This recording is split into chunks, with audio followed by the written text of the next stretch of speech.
बोला दास की कोई इच्छा नहीं होती है, मेरी कोई इच्छा नहीं, जो तुम्हारी इच्छा है वही मेरी इच्छा होगी। अदब शाह को वैराग्य हो गया,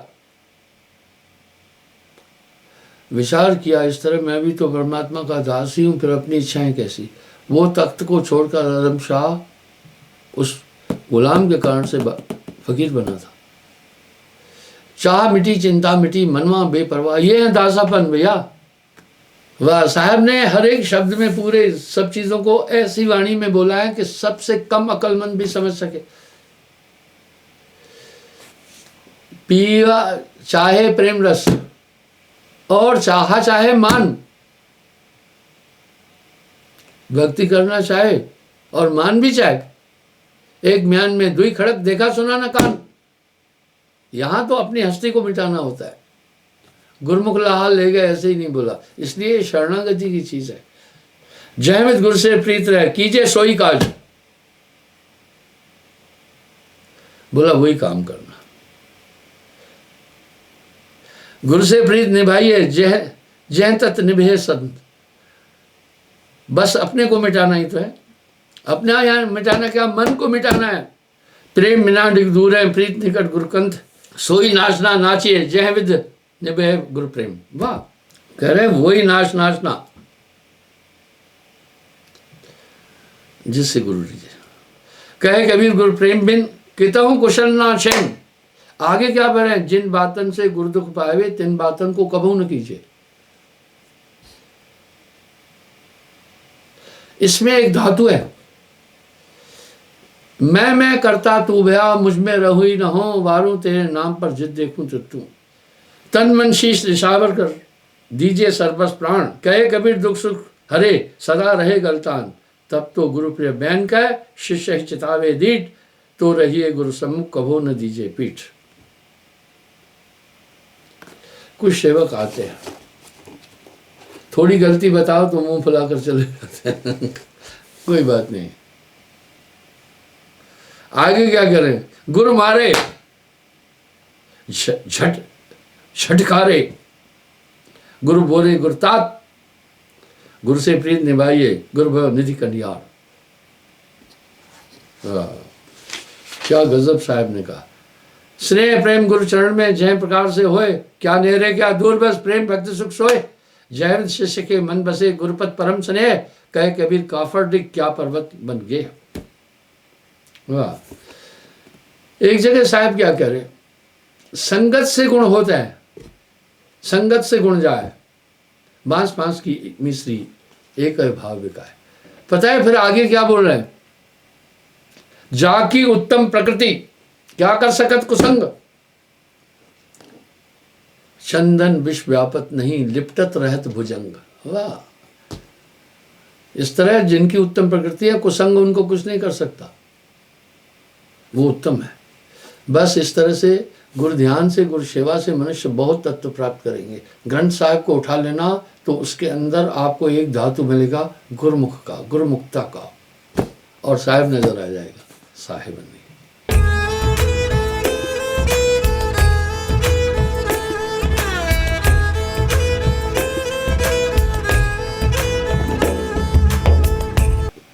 ग्रस्त तो पक्का ग्रस्त, विरक्त तो पक्का। साहब ने दोनों के लिए मोक्ष का रास्ता बोला है, ग्रस्त के लिए भी विरक्त के लिए भी, लेकिन गुरुत्व का कार्य ग्रस्त को नहीं सौंपा। इस पर साहब ने बड़ा खंडन किया है।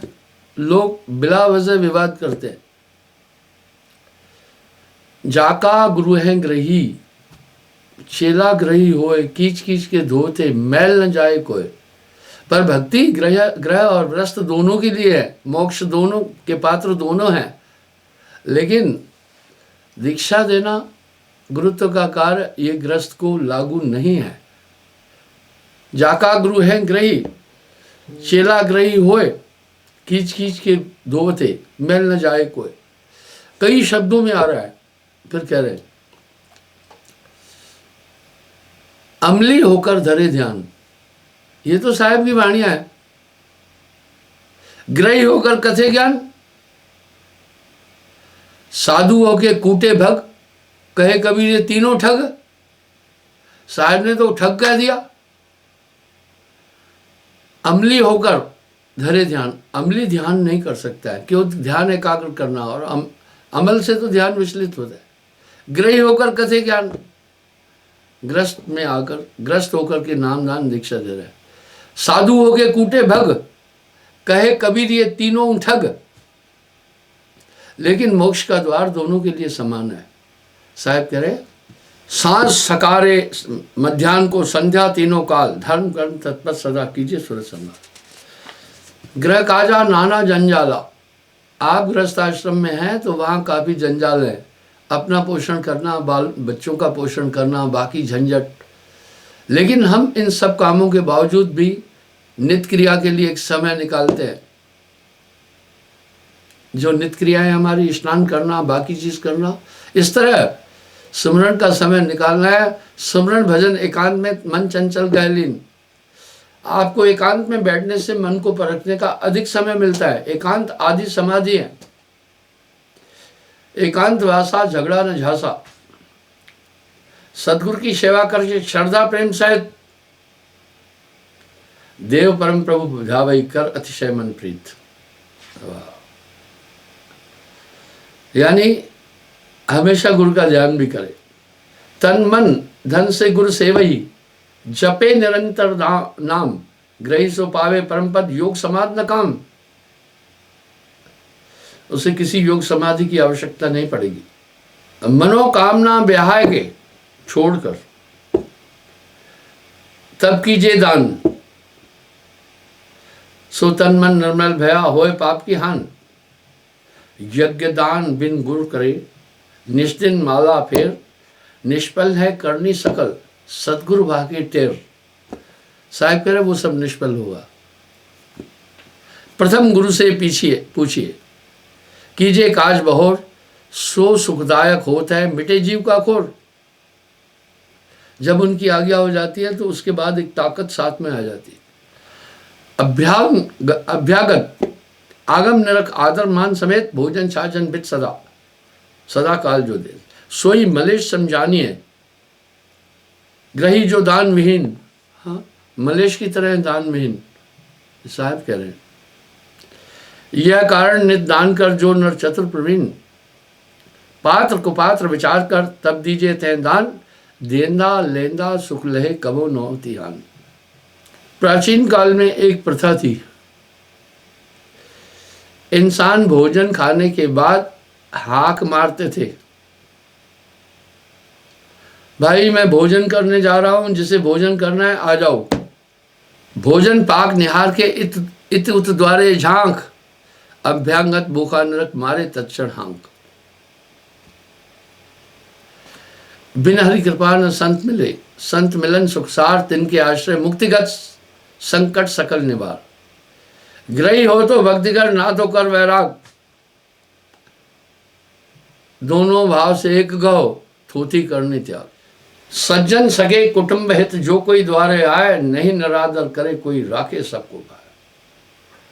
अपने द्वार आने वाला आदमी, चाहे शत्रु भी है आपके पास आया, कभी अपमान नहीं करना। नीति वचन में वो आपके द्वार आया, रहे सदा निज गेह में, सुमरन में लौलीन। ऐसे ग्रही साध को काम क्या करवा और कोपिन। करवा लोहे की लंगोटी कुछ सन्यासी पहनते, कोपिन भी पहनते हैं, कपड़े का टुकड़ा होता है, लोग उसको जरूरत नहीं। जो धन हरि के हित नहीं, धर्म राह नहीं जात, सो धन चोर लबार गए धर छाती पर लात। रावण के 1 लाख भूत 1.25 लाख नाती, ताके दिया घर दिया ना बाती, और सोने की लंका थी, एक चुटकी चीज नहीं ले सका। सत का सौदा जो करे, दम्भ छिद्र छल त्याग, अपने भाग को धन लहे पर धन विष से लाग। दूसरे के धन को जहर समझना, और बिल्कुल भी जहर पूरे शरीर को खत्म कर देता है, इस तरह अंतःकरण अशुद्ध कर देगा। साधन जहि में जाहे घर, ता घर जहि में भूत। कलिमल ग्रस्त सो जानिए, छूटे न कबहू छूट। इसलिए मैं लोगों को भंडारे के लिए प्रेरित करता हूँ। अपनी संगत को मैं साधु मानता हूँ, जो मन को साधता है, वृत्तियों को साधता है, साधु है। ऐसे पाप को काटिए, कटे नित्य का रोग। जाके सुख सब धाम है। संसार के पदार्थों से जिसकी आसक्ति है, सभी सुख उसके पास है। मन विरक्त हो जाए, ग्रही सो साधु जानिए, दाग न लागे ताए, वो साधु है। जो सुत बित मिथ्या लगे, सुत पुत्र को, विद धन को स्वप्नवत माने, दुख सुख एक समान। परम भक्त सो ग्रही सोई, पावे पद निर्माण। हरिपद प्रीत लगाइए, और अंते भाव, ग्रही होए के साधु ये, यही तरन को दाव।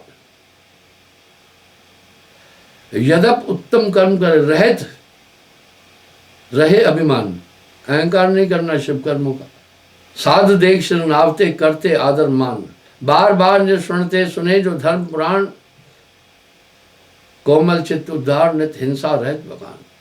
बिन सत्संग कुमत नहीं छूटी, न्याय धर्म युक्त कर्म सब, कर न कभू अन्याय। ये अन्यायी लोग हैं, बांधे यम पर जाए। मैं कहता हूं, न्याय की कुर्सी पर बैठे न्यायाधीश को न्याय करना है। अगर वो अन्याय कर रहा है, बहुत बड़ा पाप लगेगा। इस तरह गुरुजनों के पास भी लोग समस्याएं, झगड़े लाते हैं। उन्हें भी निष्पक्ष रहना है, निष्पक्ष अपना निर्णय देना है। ग्रही साधु दो ही जानिए, चक्र धर्म रथ के। ग्रस्त और साधु दोनों जैसे रथ के दो चक्र ऐसे है, दोनों के बिना काम नहीं चलेगा। और ग्रह काज में पाप बहु, नित लागे न सुन लोए। लोए है इंसान, मनुष्य, लोई नारी। ताहते दान अवश्य, दूर ताहते होए। करे गृहस्थ आश्रम में पाप हो ही जाते हैं। क्या? चक्की चौका, चूल्हा में झाड़ू और जलथान। गृहस्थ आश्रम में पाप ये पंचविध से जान। गृहस्थ आश्रम में ये 5 तरह के पाप होते हैं। चौका करते, लिपाई, जीव मरते। इसलिए हमारे आश्रम में गोबर से लिपाई वर्जित है। गोबर में बहुत कीड़े होते हैं, और गोबर तो विष्ठा है, चाहे किसी की भी विष्ठा है। चौके में गुरुदेव गोबर नहीं ले जाने देते थे, गोबर से लिपाई नहीं करने देते थे। और झाड़ू लगाने से भी आप विचार करो, जीव मर जाते हैं, बहुत सूक्ष्म बारीक जीव है। चक्की, और ये मनुष्य करता है। आग भी मनुष्य जलता है, चूल्हे में जो बहुत जीव जल जाते हैं। ये 5 तरह का गृहस्थ आश्रम में पाप होता ही होता है। और युगन में ग्रह कर योग यज्ञ जप मुख जाप। और युगों में योग करता था, यज्ञ करता था और जाप करता था। कल में सो कुछ होए नहीं, कटे दान ते पाप। यथा योग जग लोग सब, बिनसम कीजे दान। कह राजा क्या रंग, कह दोनों एक समान। जो धन पाए न धर्मरत, नहीं दान व्यवहार। मैं किसी की अस्तुत निंदा नहीं करता हूं, पर बिरला समुदाय का एक भाव बहुत उत्तम है। उनमें दान और प्रभु की सेवा का एक लक्षण गुण है। ये बहुत बड़ी बात होती है। इसलिए उन्होंने कई स्थानों पर विशाल मंदिरों का निर्माण भी किया, इसलिए बढ़त भी हुई। गुरुजन जो परिवार के कर आदर सत्कार। गुरुजनों के परिवार का भी आदर सत्कार करना। पुत्र पौत्र बनितादि जे, इतर जेते लघु देख। भलो सिखावन दीजिए, जाता भला विवेक। जो गुरुजन परिवार के लघु को शीश न दे, जो कुछ अवगुण सो करे, अक्षर अपने ले। बहुत बड़ी बात साहब बोल रहे हैं। जो परिवार का बड़ा अगर छोटों को शिक्षा नहीं दे रहा है, अगर वो पाप करेंगे तो वो उस पाप का भागी हो जाएगा। इसलिए अपना पूरा पूरा प्रयास करना है। एक महात्मा से किसी ने पूछा, क्या करते हो परिवार में? बोला, मैं परिवार में सबको सीख देता हूँ, यही मेरा कार्य है। लोगों को भी, जब परिवार के लोग मेरी बात नहीं मानते तो मैं उत्तेजित नहीं होता हूँ, मैं उसे फिर समझाने की कोशिश करता हूँ। सोई मित्र सोई सगा, भल सिख शिशु दिखाया। जो बच्चों को अच्छी शिक्षा दे रहा है वो सबसे बड़ा हितैष है। मार ताड़ के हटकिए, बाल अधर्म का कीड़ा। बच्चों को मारना पीटना नहीं, वो घबरा जाएंगे, उन्हें फटकार भी जोर से नहीं देना। भूल पर उनको प्यार से समझाओ, ना ये नहीं करो, इससे चोट लग जाएगी। आप देखें ना, जब आप पर कोई क्रोधित होता है तो आपका पेशेंस भी थोड़ा सा डगमगाता है। इसलिए उन बच्चों को, उनमें बुद्धि कम है, सीख देना है। शुभ गुण ज्ञान के पंथ में मान चलाओ तान, मात पिता सो शत्रु है, बाल पढ़ावे ना। कितनी बड़ी बात बोल रहे हैं। बोला, वो माता पिता शत्रु के समान है जो बालक को शिक्षा और पढ़ने नहीं देते। इसलिए यूरोप, ब्रिटेन आदि उन्नतशील देशों में आज भी अगर माँ बाप बच्चे को शिक्षा नहीं देते हैं तो माँ बाप अपराधी हैं, उनको दंड मिलता है, वो उनका कर्तव्य बनता है। अन्य धर्म की सीख सुन, भटक बाल बुझ जाए, अपने धर्म न जाने, सीखो न्यारो धर्म। आज मेरे पास एक छोटा बच्चा आया, द्रवित हो गया मैं उसके भाव को देखकर। दोनों हाथ जोड़कर मुझे कहने लगा, मुझे दीक्षा नाम दो। वाह, वो नाम का महात्म कैसे जाना होगा? शायद घर में कोई चीज़ करता होगा, माता पिता कहते होंगे तूने अभी तक नाम नहीं लिया है, इसलिए तेरे हाथ का यूँ नहीं कर। तो कहने का मतलब है बच्चों को अच्छी शिक्षा देना। जेते ग्रही है जगत में, निज निज धर्म घर के भूप, हुक्म चले निज भवन में, भूपत के तद्रूप। घर का जो बड़ा है वो घर का एक तरह का राजा है, और जो बाकी घर के अन्य हैं वो उसकी प्रजा है। राजा जिस तरह प्रजा का सुख दुख देखता है, इस तरह वो पूरे परिवार को देखे। जो कुछ धन को लाभ हो, शुद्ध कमाई कीन, धन के 10वें अंश को अपने गुल को दीन। वाह, साहब कह रहे शुद्ध कमाई। मैंने एक एग्जाम्पल दिया था, आप किसी का धन मत लो। मेरे पास अभी एक आदमी आया जस्ट 10 मिनट पहले, सत्संग से पहले, बड़ा व्यथित था, अवसाद में था। किसी ने उसको भटकाया और बैंक से 24 लाख रुपए लेकर कहीं इन्वेस्ट किया, भटक गया, डिप्रेशन में आ गया। नौकरी करता है, गवर्नमेंट सर्विस। फिर उसी लत के कारण वो अपने छोटे भाई से लोन लिया, उसके नाम से, कहा किस्त में पे करूंगा, 10-1 लाख रुपए, वो भी उसने इन्वेस्ट कर दिए। अब वो छोटा भाई भी अवसाद में, ये भी अवसाद में है। मैं अक्सर कहता हूं, मुझे एक आश्चर्य होता है, ड्रीम 11 पर एक नीचे नोटिस आता है, लिखा हुआ नोट आता है, जैसे सिगरेट के लिए एक चेतावनी आती है। सिगरेट का, बीड़ी सिगरेट का प्रयोग शरीर के लिए हानिकारक है। मेरा अपेक्ष ये है, जब इसका उपयोग हानिकारक है तो समाज में क्यों परसा जा रहा है? ऐसे बंद करो ना, जब इसका सेवन हानिकारक है। ड्रीम 11 के लिए भी यही बात आती है। मैं आपसे ये बात क्यों उठा रहा हूँ? कई बच्चे आत्महत्या कर चुके हैं। मैं एक बात हमेशा बोलता हूँ, जितने केस, जितने विषय मेरे पास आते हैं, सुप्रीम कोर्ट में भी नहीं जाते होंगे।